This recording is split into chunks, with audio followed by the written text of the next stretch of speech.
Oh, I got plenty of time. Oh, I can't believe they did that. 3 weeks later. Oh. Oh, about 2 weeks left? That's more than enough time for next day delivery. Let's go on to Amazon. What's this? No.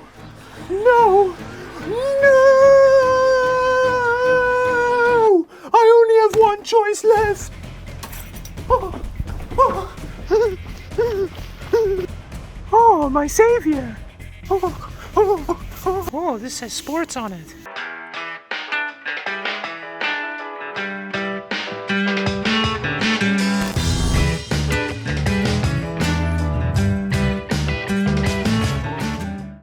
Today's video is sponsored by Manscaped, and it seems like Christmas came early this year with the Manscaped Performance Package by Manscaped. The centerpiece of the Performance Package 4.0 by Manscaped is the Lawnmower 4.0, which is waterproof and comes with a ceramic skin-safe blade, which means you'll really struggle to cut your gentleman's vegetables. It also has an LED, which means that you can trim wherever you want, even if a freak explosion at your local power plant knocks out the power grid. And if you need a stocking stuffer, it also comes with the Crop Preserver and Crop Reviver to keep you fresh all day. For a limited time, you'll also get 2 free gifts: the awesome Shed travel bag and anti-chafing boxer briefs by Manscaped. If that sounds good to you, head over to manscaped.com/Dawid for 20% off, free international shipping, and the 2 free gifts.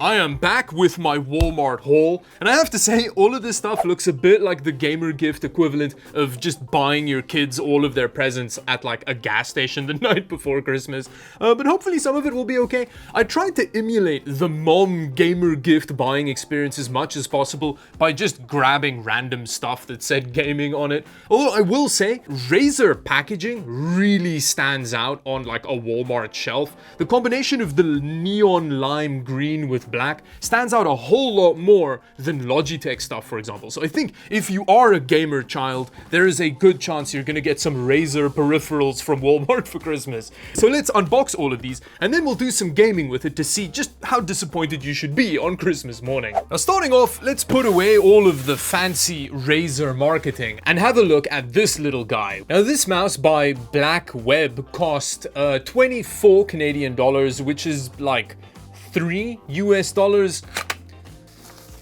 It fits quite nicely in the hand, but the material that it's made out of, I mean, you can see there, I touched it once and it's already disgusting. Now, the fact that I naturally produce cottage cheese with my hands doesn't help. It's quite a good ambidextrous mouse.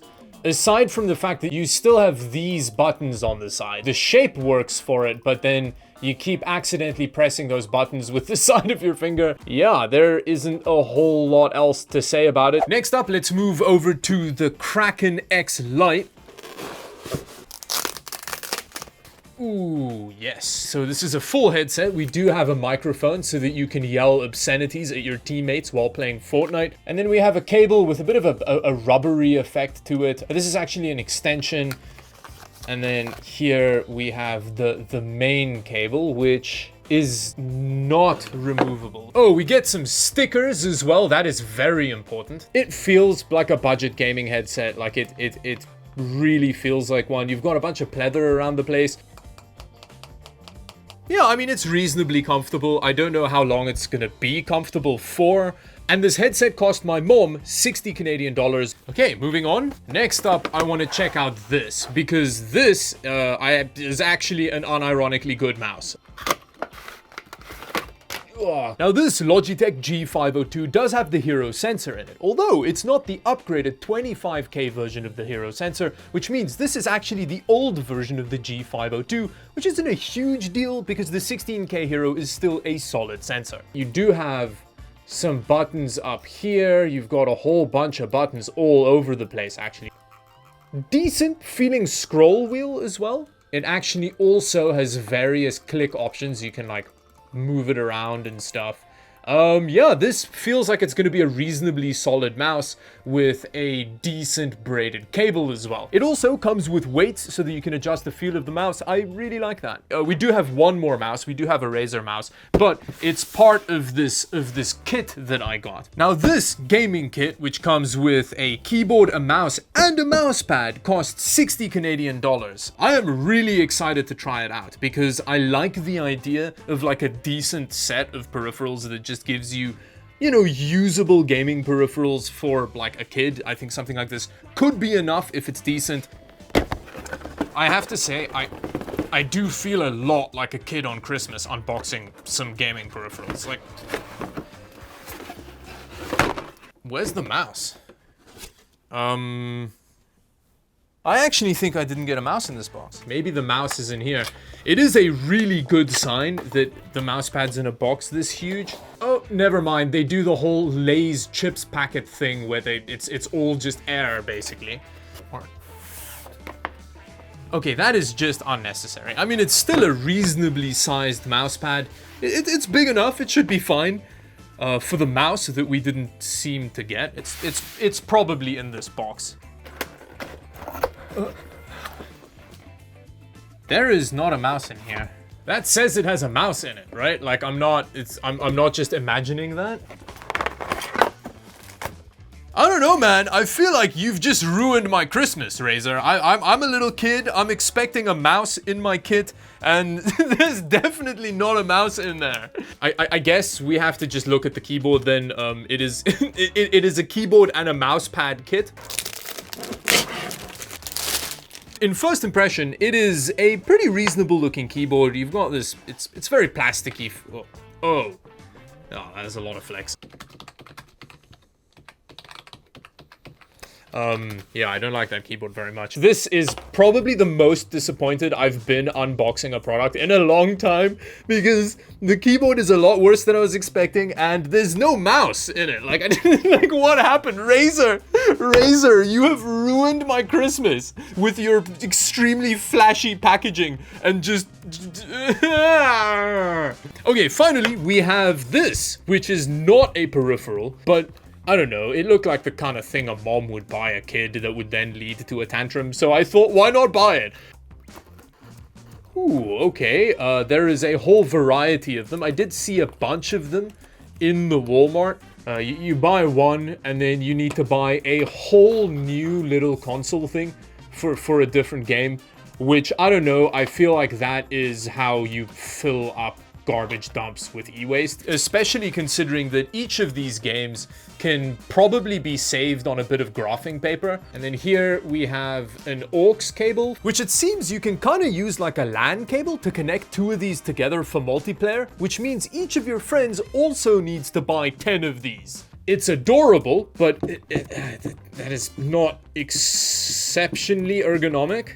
Oh, let me guess, it didn't come with batteries. Yep, it didn't. It needs 4 batteries, and it didn't come with them. Everyone's just gonna have thrown a tantrum by the end of it. Your one kid is not gonna have gotten a mouse in their kit. The other kid is not gonna be able to play with their Contra because they don't have batteries for it. And then you've got a mouse that you bought for an ambidextrous child, which is then just gonna keep accidentally fat fingering like buttons on the side of the mouse, which I think brings me to the point, now that I am officially angry enough, I think it's time for me to go plug all of this crap in and see what it's like to use all of it.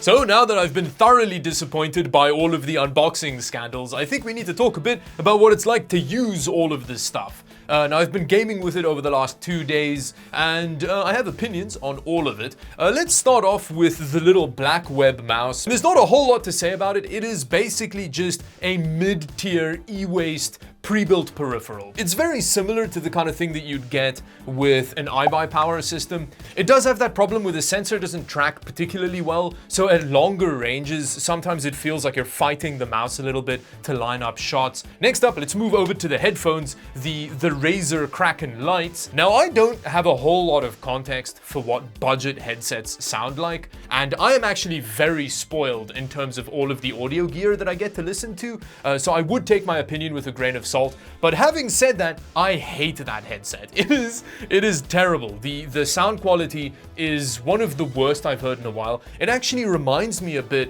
of old Apple in-ears in the way that just the word imaging doesn't apply to them at all. Everything sounds like it's happening in your head. The furthest out that you get sounds placed with that headset while gaming is like here. So everything's happening in your head and it's a bit weird. The treble is very fatiguing and tinny sounding. The mid-range is just flat and lifeless. And the bass is surprisingly lacking. I always thought that they tuned these kind of headsets for just an exaggerated bass presentation because people like bass. This is what the microphone sounds like if I'm talking normally. Let me also give you an indication of what it sounds like if I'm a 12-year-old shouting at you. This is what a 12-year-old shouting at you sounds like over this microphone! Other than its sound quality, it's relatively comfortable because it's quite light and it doesn't put too much pressure on your ears, but the pleather ear pads don't breathe at all, so it gets really sweaty very quickly. It's gonna be gross after a couple of weeks. And that mixed with the really plasticky build quality, I don't think it's gonna last very long. Now with that, let's move over to the peripheral that I did really like, the little Logitech mouse. Its sensor is really nice. It's way better than the sensor in the Black Web. It's nice and customizable. You can use Logitech software to set up the various DPI settings. So it's a really nice gaming mouse.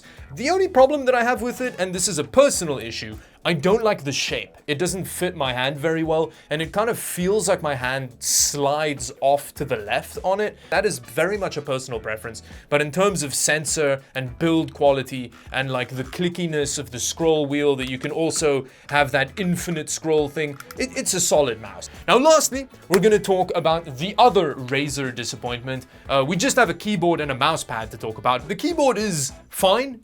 It's not great for typing. The keys are they're too difficult to actuate, and then once they actuate, they're all mushy and they just bottom out immediately. So I don't like the feeling of actually typing on it, but in terms of gaming, it's fine. It's perfectly fine. It's not going to get in your way. All of the keys feel okay. One of the other weird things about it though is that the backlighting is the weakest backlighting I've seen in a keyboard. If there is any light in the room, you basically can't see it. So with my description of all of the stuff out of the way, which did I like the least?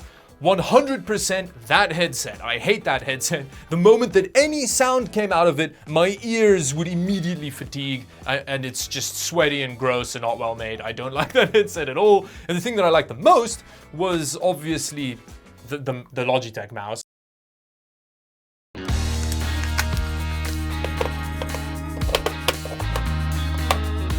I'm actually really excited to try this out. I love some Contra for ants is always a good time. Ooh, that is a nice, satisfying blip. Oh yeah, there we go. Oh, it's the spready gun, which is the best. I don't know how well you're gonna be able to see what's going on here, because in all fairness, I can't really see what's going on. Oh no, these controls are not great. This is a lot easier than Contra used to be. You get so many lives and resets and stuff. Normally when you died, you would have to start from the beginning. You wouldn't just get dropped back where you were. What is this? This is like little loser baby Contra. So because of how this works, it's kind of like it's a tool designed to give you carpal tunnel as fast as possible. And then that combined with like the teeny weeny eye strainer vision really makes this feel like the arcade gaming equivalent of being waterboarded. This is fun. This is a good time.